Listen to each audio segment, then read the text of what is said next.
নতুন একটি মুভির এক্সপ্লানেশন নিয়ে এসেছি যার নাম cook up strong. So let's start the explanation. সিনেমার শুরুতে আমরা স্কাই নামের একটা চরিত্র দেখতে পাই যা একজন খুব ভালো স্ট্রিট শেফ, যার রান্না খাবার জন্য দূর দূর থেকে লোক তার ছোট্ট রেস্টুরেন্টে লাইন দিয়ে খেতে আসে, কারণ স্কাই এর হাতের গড়ার পদ্ধতি পুরানো দিনের মতো হলেও সেটা তার হাতের রান্নাকে এক আলাদা মাত্রা দেয়। তবে যাই হোক, স্কাই একজন ভীষণ ভালো শেফ হলেও তার এই শেফ হওয়ার পিছনে একটা স্যাড স্টোরি রয়েছে। সিনেমার ফ্ল্যাশব্যাকে আমরা দেখতে পাই স্কাই এর বাবাও একজন শেফ ছিল। তখন স্কাই এর বয়স মাত্র 10 বছর। স্কাই এর বাবা মিস্টার কো স্কাইকে খুবই ছোটবেলায় বকা দিত আর বলতো, তুমি কোনোদিন ভালো রাঁধুনি হতে পারবে না, কারণ তুমি এই বয়সেও একটা সিম্পল নুডলস বানাতে পারো না, তাই তোমাকে আমার ছেলে বলতে লজ্জা হয়। একদিন স্কাই এর বাবা তার এক বন্ধুর কাছে স্কাইকে রেখে চলে যান নিজের কুকিং ক্যারিয়ার তৈরি করার জন্য। তার বাবা তাকে ছেড়ে চলে যাওয়ার জন্য সে ভীষণভাবে কষ্ট পায় আর অনেকদিন ধরে সে তার বাবার অপেক্ষা করে, কিন্তু তার বাবা আর ফেরেনি। বর্তমানে স্কাই তার বাবাকে ঘেন্না করে। স্কাই এর বাবা এখন চায়নার নামকরা এক নাম্বার বিখ্যাত শেফ হয়ে গিয়েছিলেন,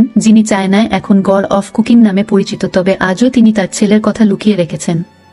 অন্যদিকে একটা নতুন চরিত্র আমরা দেখতে পাই যার নাম ছিল পল। পল ফ্রান্সের একজন বিখ্যাত ট্যালেন্টেড শেফ, যে অলরেডি 3টে এলগিন স্টার পেয়েছে। পল বেশিরভাগ রয়্যাল ফ্যামিলির জন্য রান্না করে। তার গার্লফ্রেন্ডের নাম হলো মায়ো। পলের হাতের রান্নার প্রশংসা ফ্রান্সের কিং ও কুইন দুজনেই করে। ফ্রান্সের সব থেকে বড় কোম্পানি তার রেস্টুরেন্টের সিনিয়র শেফ হিসেবে পলকে জয়েন করার কথা বলে, কিন্তু পল সহজেই সেটা না করে দিয়ে এটা বলে যে সে চায়নায় তার নিজের রেস্টুরেন্ট খুলে তার বাবার স্বপ্ন পূরণ করতে চায়। সবার আগে এই কথা শুনে সবাই অবাক হয়ে যায়। কিছুদিন পর পল তার বাবার হোমটাউন চায়না ফিরে আসে। সেখানে সে একজন মাছ বিক্রেতাকে সবথেকে বড় মাছ তাকে দিতে বলে, কিন্তু মাছ বিক্রেতা তাকে তার দোকানের সবথেকে বড় মাছটা তাকে বার করে দেয়, কারণ স্কাই তার দোকানের রেগুলার কাস্টমারের জন্য। পল রেগে যায় আর স্কাই আর পলের মধ্যে কথা কাটাকাটি শুরু হয়ে যায়। তারা দুজনেই দুজনকে প্রথম দেখে তাদের ঝামেলা দেখে মাছ বিক্রেতা মাছটাকে অর্ধেক করে দুজনকে দেয়, কিন্তু তাও দুজনে দুজনের রেগে তাকিয়েছিল। পরের দৃশ্যে দেখি যে নাচ গান আর এন্টারটেইনমেন্ট এর মাধ্যমে পলের নতুন রেস্টুরেন্ট ওপেন হচ্ছে, যেটা দেখতে ভীষণ সুন্দর। কিন্তু দুর্ভাগ্যবশত পলের রেস্টুরেন্টের ঠিক উল্টো দিকেই স্কাই এর রেস্টুরেন্ট। এটা দেখে স্কাই এর বন্ধুদের ভীষণ রাগ হয়, কিন্তু তাদের কিছু করার ছিল না। আর স্কাই এর সব কাস্টমারগুলো পলের রেস্টুরেন্টের গ্র্যান্ড ওপেনিং দেখে পলের রেস্টুরেন্টে যাচ্ছিল। তখন স্কাই এর